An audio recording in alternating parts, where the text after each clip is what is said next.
Hi everyone, welcome back to my channel. I'm Courtney Ryan and I think there's this unspoken expectation that if you're smart, stable, and successful, you shouldn't be struggling in your dating life. But the truth is, a lot of intelligent men are finding themselves single and not necessarily by choice. If that's you, it can be incredibly confident. You've done everything right. You have a good head on your shoulders. You treat women with respect and you genuinely want something meaningful. So, why is it so hard? In this video, I'm going to break down the real reasons why so many intelligent men are single. Not to shame you, but to help you understand the patterns, shift your approach, and actually create the kind of relationship that you're looking for. The first thing that I want to talk about today is that intelligence doesn't automatically equal emotional availability. A lot of intelligent men live in their heads, and that's not a bad thing. You're a thinker. You process things deeply, you value reason.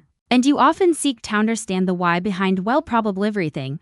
But connection doesn't always happen through logic. It happens through feeling. And if you've been taught to suppress emotion or to only express yourself when it's necessary, women may experience you as emotionally distant, guarded, or just unengaged. You might be present physically but unavailable emotionally. Maybe you're not intentionally holding back. Maybe you just don't naturally emote or express vulnerability the way that other people do. But when a woman can't feel you, she won't feel close to you. So what to do here is to practice being more emotionally expressive. Not by oversharing or being dramatic, but by allowing space for warmth, curiosity, and responsiveness in real time. Ask yourself and be really honest. Does she feel seen and felt with me? Because relationships happen in the little moments, not the perfect plans. Number 2, overthinking kills momentum. You're used to making thoughtful decisions. And that's a strength. But in dating, overthinking often turns into hesitation, missed opportunities, and spiraling self-doubt. You might react, constantly analyze her tone, question if she's even interested, and then end up doing absolutely nothing. Meanwhile, someone else who's less thoughtful but more direct is taking action and making a connection. You don't need to have every single little thing figured out before you make a move. In fact, some of the best connections happen through imperfect but genuine action. So really try your best to catch yourself when you start to spiral into analysis. Ask yourself, and again, be honest, what would I do if I didn't need to be perfect, just real, just me? Then take a small step, text her, ask her out, give her a compliment. Let it be a little messy because momentum, not perfection, is what builds connection. Don't fall into that paralysis by analysis trap. Overthinking, as I stated, will absolutely kill any sort of momentum. In terms of building a connection, number 3, you assume your value speaks for itself. Many intelligent men believe that once a woman gets them, she'll appreciate them. And while that might be true, it assumes that she's going to stick around long enough to uncover your depth. But attraction isn't just about what's true on paper, it's about what's felt in real time. It's about energy, emotion, and experience. If you're relying solely on your stability, kindness, or credentials on paper to win her over, she might be skipping the part where she actually feels something with you: curiosity, humor, excitement, a little bit of tension. While stability, kindness, and credentials are absolutely a green flag, good for you, thumbs up. I think it's wonderful to have those things. There is more to attraction than just that. So, what I want you to do is learn to showcase your personality, not just your resume. Playful teasing, shared laughter, good storytelling, or even a moment of light flirtation can go so much further than just listing off your accomplishments. Let her feel who you are, not just know it.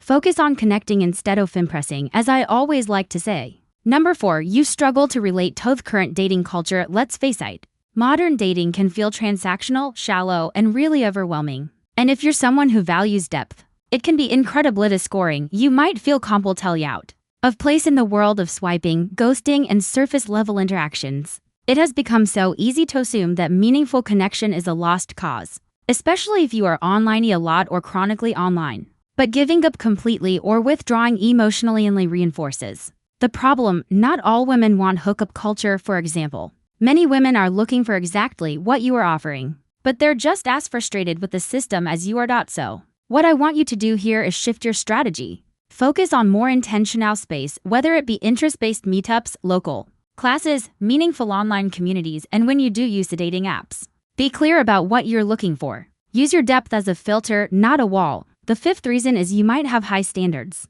but no real strategy. It's great to know what you want, but if you're not positioning your soul to meet that kind of person, or if you're disqualifying people too quickly, you may be unintentionally linking that connection that you're looking for. Maybe you want a woman who's thoughtful, attractive, and kind, But are you going to places where those women hang out? Are you putting yourself in proximity to people who match your values? You might also hold women to standards that you hold yourself to, which is fair in principle, but can sometimes prevent you from seeing someone's potential if they don't necessarily express it in the same exact way that you do.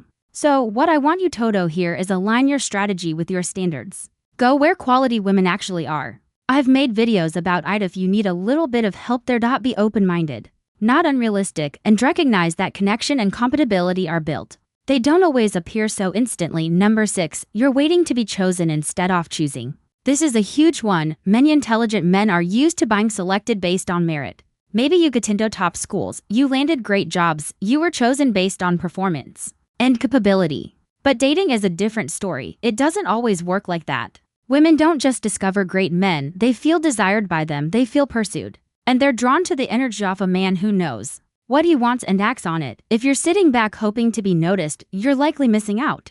Not because you're not valuable or you don't bring anything to the table, but because you're not signaling interest. So, what I want you to do here is start choosing. Make eye contact. Start conversations, ask her out, be clear, don't play games or hide behind passive energy. The right woman will respect your confidence, and she'll appreciate being chosen by a man who's secure in himself.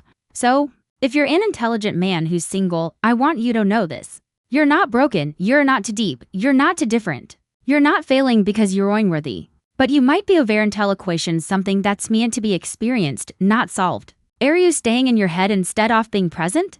Are you waiting to Beckosin instead of showing up as a chooser? Are you holding back who you are instead of letting her feel that? You don't need to become someone else. That's not what I'm trying to say. You just need to apply your strengths, your intelligence, your thoughtfulness, your depth in a way that's going to build connection, not just safety or structure. Being smart is attractive, but smart with presence, leadership, and emotional connection. That is magnetic. So if anything I mentioned resonated with you, let me know down in the comments. And if you want to follow up on practical ways to build momentum, lead conversations, create connection without overthinking it, I'd be happy to break that down. Just let me know if you want to see that down in the comments. If you liked this video or found it helpful, be sure to give it a thumbs up and subscribe to my channel to be in the loop for when I release new content, if you haven't already. Also be sure to follow me over on Instagram, Courtney Ryan. I love connecting with all of you guys over on there as well. As always, thank you all so much for watching, and I will see you all next time. Music.